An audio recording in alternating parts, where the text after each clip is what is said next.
Hi, thanks for sticking with me so far. I really tried to make this video short, but I just couldn't do it. So I figured if I periodically blew some stuff up, that might help keep your attention.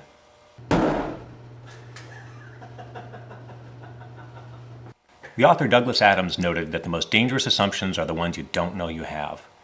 I realize now that in my first video, the most terrifying video you'll ever see, I made some assumptions that it turns out weren't shared by everybody. My bad. My intent was to try to get people thinking in terms of risk management instead of just debating scientific statements that they may or may not be in a good position to evaluate.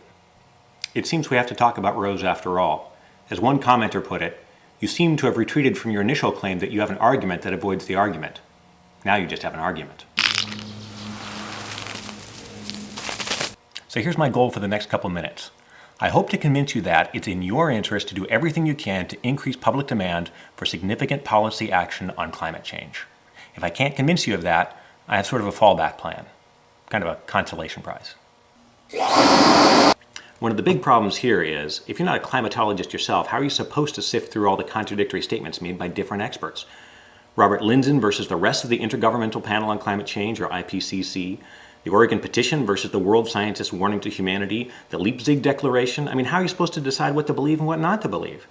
And one of the big dangers here that we all should be aware of is that it's just human nature to listen to the evidence that supports what we already believe and to discount the evidence that contradicts it. So I hope I can help you sort that out. As a science teacher, I'm sort of halfway between being a Joe Schmo and being a scientist. I have some understanding of the workings of both worlds, so maybe I can help translate some stuff for you. Some people have asked me about my specific qualifications, and I'd be willing to do another short video on that if enough people express interest. What? The shirt's not enough for you? The short answer is, it shouldn't matter what my qualifications are, because you shouldn't take what I say at face value anyway. That's what the Google is for.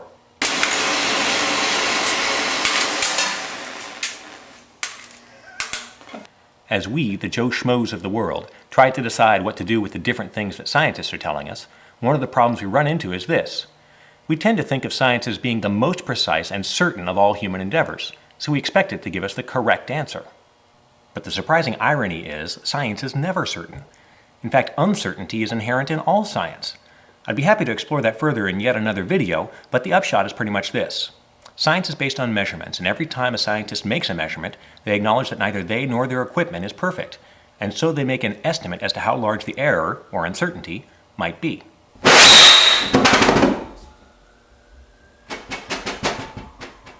And then they put the idea out there and invite criticism, so that the weak points can be identified and strengthened, and thus the uncertainty reduced. That's why it's so important to ask whether the statement you're hearing about climate change has been peer-reviewed or not. That's the official process that science uses to try to get closer and closer and closer to the truth about the physical world. But it never claims to actually get there. So where does that leave us if every statement from science is accompanied by an implicit, I could be wrong? How do we decide what to go on? Here are two rules of thumb. The first is, if you have the inclination, you can take a look at what the scientists are saying to each other. I regularly read some scientific and lay scientific literature, and I'll tell you, for a number of years now, the general tenor about climate change has been not at all controversial. Generally, when it's mentioned, the article assumes that the reader is on board with the idea that humans are changing the climate. The big debate is on how fast it's happening and exactly what it's going to look like. That should tell you something. The second rule of thumb, and the easier of the two, is to see what statements float to the top of that whole bruising process of peer review and scientific debate. You do that by looking at what the professional associations are saying, because generally only the most robust, well-tested, agreed-upon ideas will be adopted by those organizations of scientists. So their pronouncements are about as close as we can get to a gold standard of statements about what science knows. Unfortunately, that process usually takes some time to play itself out.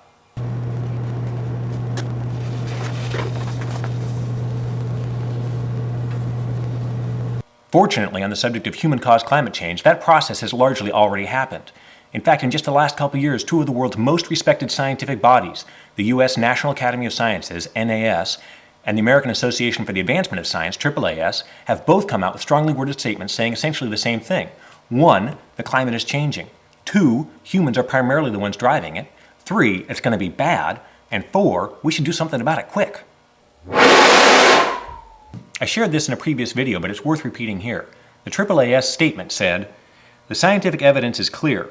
Global climate change caused by human activities is occurring now, and it is a growing threat to society.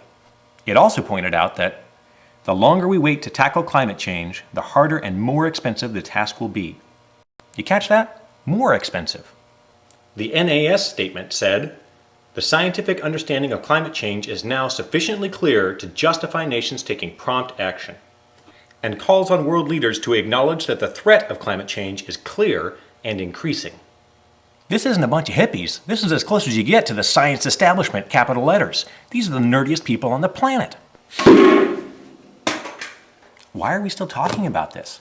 You don't get more authoritative in matters of science than AAAS and the National Academy. I gotta tell you folks, if that's not good enough for you, then nothing from science ever will be.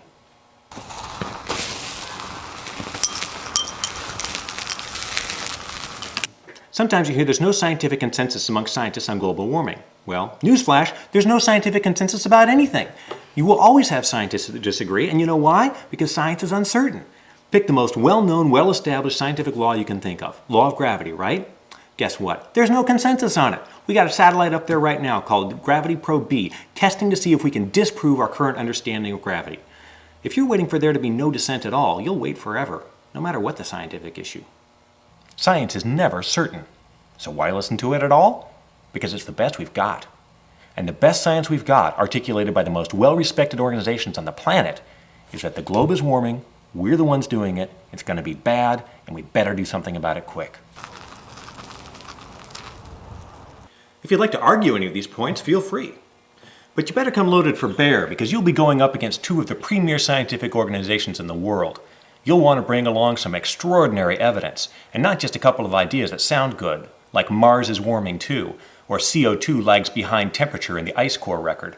Both true statements, both irrelevant. Do you think these guys don't know what they're doing? You can think what you like about what the future might hold, but you can't deny that we are essentially running an experiment right now about what kinds of effects we can or cannot have on the global climate. The kicker is, whatever the outcome of the experiment, you're in the test tube. That's why it's in your interest to do whatever you can to increase public demand for policies that take significant and immediate action on climate change. Make no mistake, anything less, and you would be explicitly denying the best that science has to offer.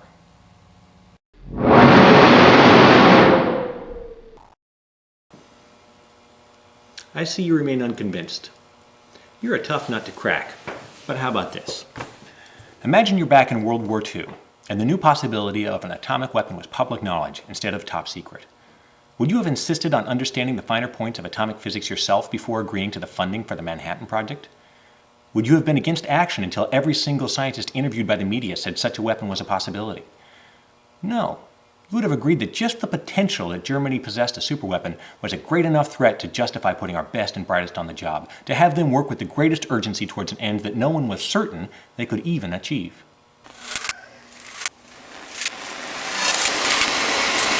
Well, if the possible threat of an atomic weapon in the hands of Germany, just the possibility, was enough to justify the Manhattan Project, don't the statements from AAAS and the National Academy, our most authoritative scientific bodies, give us enough already to justify a similar project for climate change? To get our best and our brightest and have them do this grid, numbers and all, right away? Let's not kid ourselves anymore. You can ask about solar activity or natural cycles or proxy data, but the climate is just way too complex for you or me to do armchair evaluation of this stuff anymore in the face of so much peer-reviewed science. Let's get the big boys and girls on it. Don't we deserve that? And I'm not talking about forming another commission to study the problem further. We've been doing that for 20 years, and the statements I shared earlier make it clear that that time is past. I'm talking a project on the scale of the Manhattan Project and the Apollo Project put together. We could even call it the Manpollo Project if you want. One with the greatest national urgency and resources, drafting the best scientists, political economists, historians, and analysts on the planet to bring their greatest effort to bear, to work round the clock on what our leading science organizations have said may be the greatest challenge we've ever faced. In fact, there's a silver bullet. Both sides of the debate will agree that we should have a Manpollo Project, and here's why. Because each side thinks the project will get us closer to the truth and dispel the untruths that the other side has spun.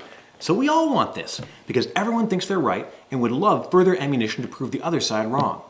Wouldn't that be worth the cost?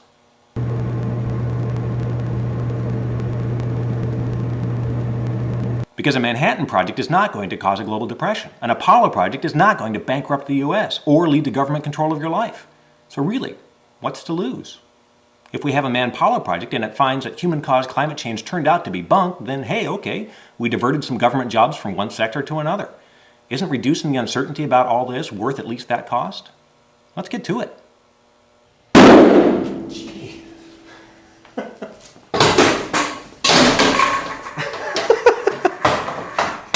If you find an error in my logic or my assumptions, please tell me where, politely. And if you can't, well, for Pete's sake, don't just sit there. Spread the word. Talk to your friends. Forward this video to others. Get clicking. Let's make this the chain letter that maybe ended up saving our collective neck. Sorry. I just get kind of worked up about this.